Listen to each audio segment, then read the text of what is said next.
135,000. Last Jum'ah of Ramadan, 750,000. Eid Salah and Aqsa was packed. No space. Amingin, 135,000. Now when I talk with you, we'll find out inshallah.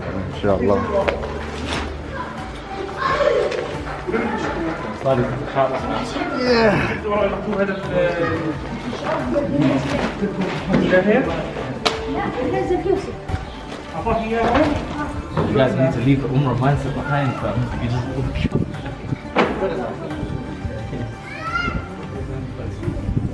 just gonna look for Zamzam. What they are trying to do now with Masjid Bab al-Rahma, they try to do it. What they try to do? They try to go in the lead. They come in slowly, where they come in and take the masjid. Like how the mouse, when he sees something, he try to walk and he finds something and he come in. So there's a Muslim of people, they are from up north of Palestine. What they did? I'm sorry, Sadiq. you're gonna put it in. You're running away from the camera now. You're a little bit shy. I'm not believing.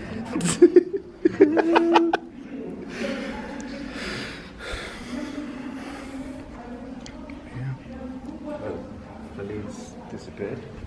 All right.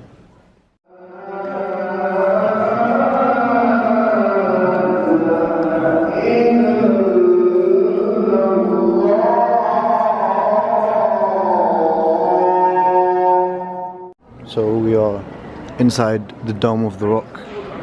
Right. See, that is quite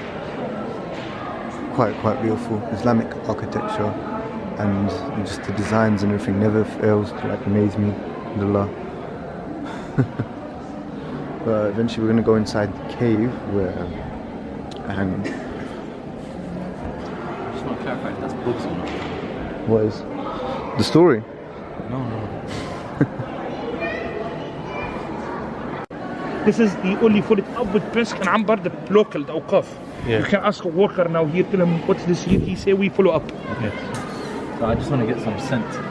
Okay. This woman, she worked there, come. I'll ask her from No, we need to get some free atar. Fiat.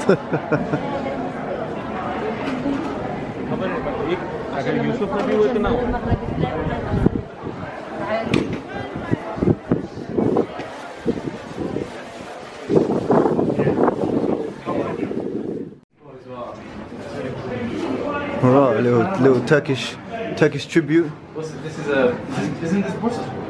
Come here, the story of Iman. After that, if you want to buy anything, you can do. Nothing.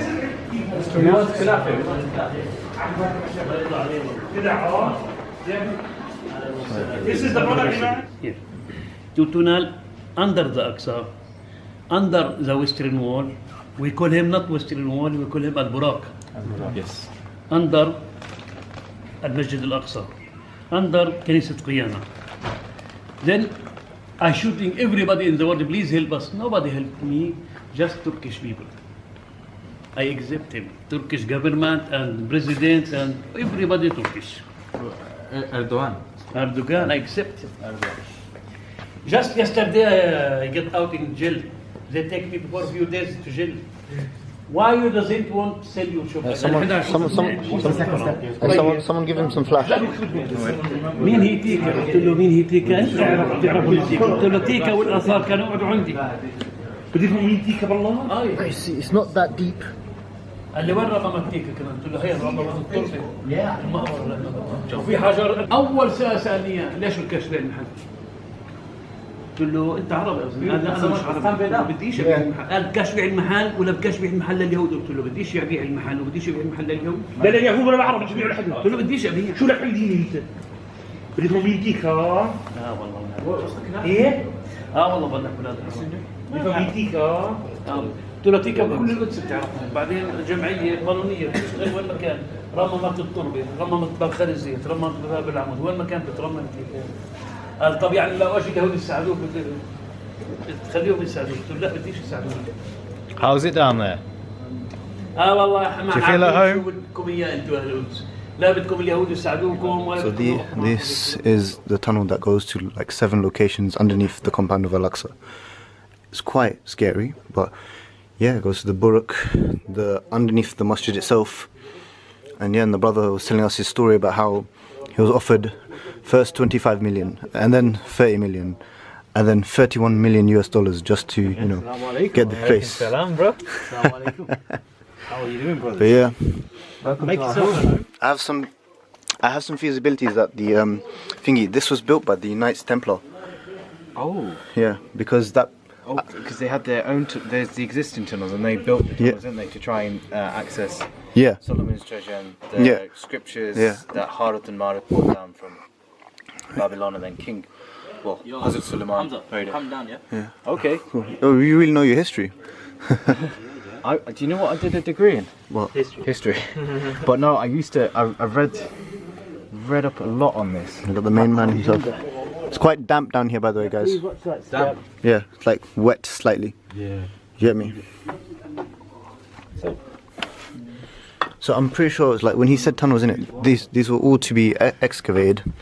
Well, I mean, I imagine this will have a huge. Whoever has these tunnels. Man, that peaking. Yo.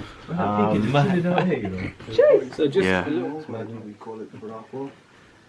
So, Mind your head. alhamdulillah, this is a No, not you. very surreal experience. That's that done. But this is wow. The tunnels keep going. Yeah, it goes underneath here. Does it keep going? Yeah. Oh, yikes. That's for us. I mean, At least this is warmer than outside. Oh, and it goes even deeper. Yes, it does. There you go. Like, that is not where I want to go down. Not anytime soon. Lara Croft stuff there. No. You got Tomb Assassin's Raider Creed coming on in. there. Assassin's Creed. Well, yeah. Is it blocked eventually? Huh? Well, look. Alright, we're joined with the two brothers from Burton. Right. Assalamu alaikum. Hi. So we're trying to wrap up the end of day 2, but just before that, like introduce themselves a little bit. So if you guys want to like say your name, what you guys do, how you met brother Ruku, and brother Sadiq. Now that I'm allowed to drop his government. You are. There's a lot of dodgy details you don't want us to include. So yeah, you just got to start off with like Hamza and Valid. So like. So would you like us to... Okay, I'm Hamza. I'm Valid.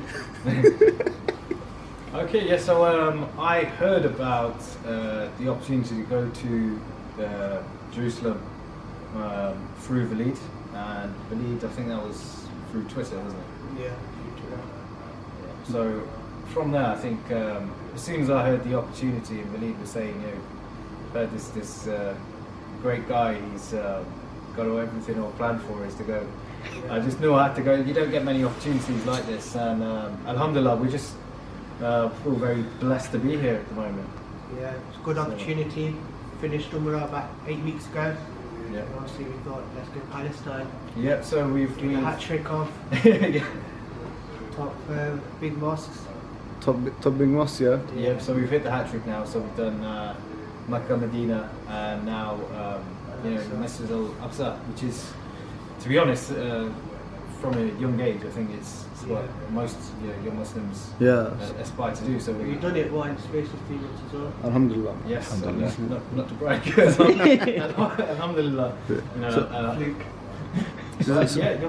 What else can we tell you? So it's like so how did you guys find today overall? Like start from the beginning, innit? Do you want us to start from this morning, or do you want us to start from?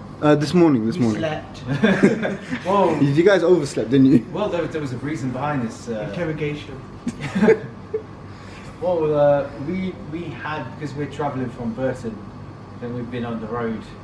We were travelling. We hadn't slept for about 40 odd hours or 40 odd hours. Yeah, London So starts dead. bless them, these London boys are a bit, Fresh. a bit delicate.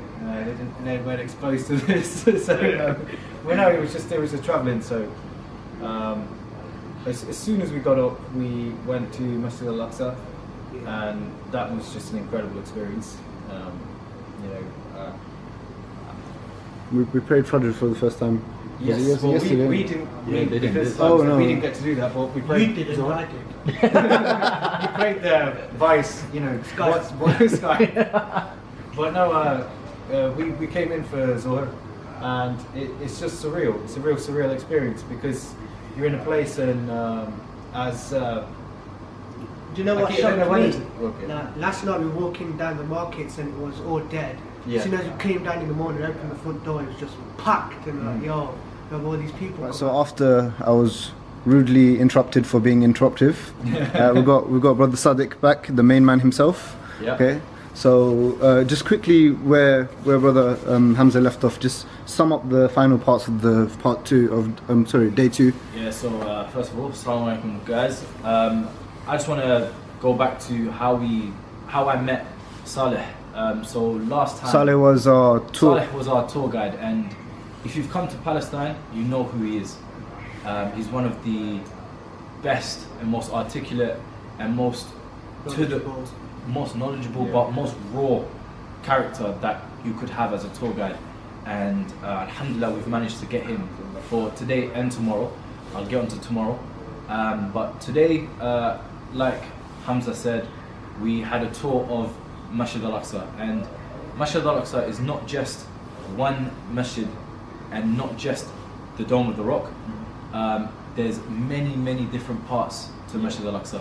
It can actually fit hundreds of thousands of people. So yeah, loads of people. Unfortunately, the situation that it is now maybe only fills about 6 or 7 safs. But you just got to understand the potential. So we went to the Marwani Masjid. Inshallah, soon we'll be going to the Buraq Masjid as well. But yeah, there's loads of different pockets where so many people can fit in. After the masjid tours, where did we go? Was it? I believe it was the Jewish quarter. So we went to the Jewish quarter. This morning we actually went to the Christian quarter as well. Ah yes, yes. So we went to the Jewish quarter, Masjid Umar, which has a significant story to itself as well. We prayed Maghrib there. They had the mu'adhin of Masjid Al-Aqsa that led the salah there. And what is most important is that everywhere we go, there is a story behind it. There is a reason behind why we are visiting. There is a reason why this is important to us. Yeah, so just before we went to eat after Isha Salah, we sat down waiting for, was it Brother Naz? And then it's the Imam of... So it's a Brother Hassan. He's a shuyukh of the area, Jerusalem. He sat down with us. He didn't know English, which is it's sad on our part that we don't know Arabic. That's It's an intention to learn, but he sat down and he just started speaking to us, getting to know us. And one thing I asked was, how can we help as brothers that do not live in this conflict? How can we help? And he said one thing: to go out and tell our story, to represent, give da'wah, and to keep coming back. Because if we don't come back, the masjid is less and less packed. People see this, they feel like the Muslims are vulnerable because no one's there. So we have an obligation as Muslims that are allowed to travel here to come and make sure we represent and make sure the Palestinians feel like we have not forgotten them. We are their family, and honestly they are so happy to see us. Young lads. And what I'd like to mention as well, the brothers, we've only really been here for a full day. And I knew this would happen because it happened to me last year. One day, these brothers love this place. I've heard all of them say they want to come back, even though we've got 3 days left. Yeah, so it's like Brother Sadiq, he came here last year. So I'd like to ask, what made you want to come back here? And I heard you was talking about how you wanted to make this like a yearly thing as well. So, what's giving you that confidence and that idea? The reason why I wanted to come back is because not many people know our story. Not many people know the story of Palestine and Jerusalem. No. They see in the news that this is a war-torn, poverty-stricken, the Palestinians can't do anything, you can't even come here because it's not safe, but we're here. We're meeting people, we're talking with people, comfortable. They're telling them us their stories, they're happy that we're here. The fact that we shouldn't be scared to come here. See, it's they love to see us. Because it's interesting they put that narrative forward about it, not being peaceful, it's not this. But you feel a lot more peace here than you do back home. Basically, we've managed to count up all the money we've raised so far, offline donations, online. Sadiq, what have we got? What have we got overall? Yeah, in total, We have raised £10,221 this trip. Alhamdulillah. It's incredible, man. Just make sure that we spend it wisely, spend it the right thing. Ameen, inshallah. Inshallah, inshallah. Done, lads. Well done, lads. May Allah put barakah in it. Ameen. And make dua for all those that donated. Inshallah. So, may Allah reward them.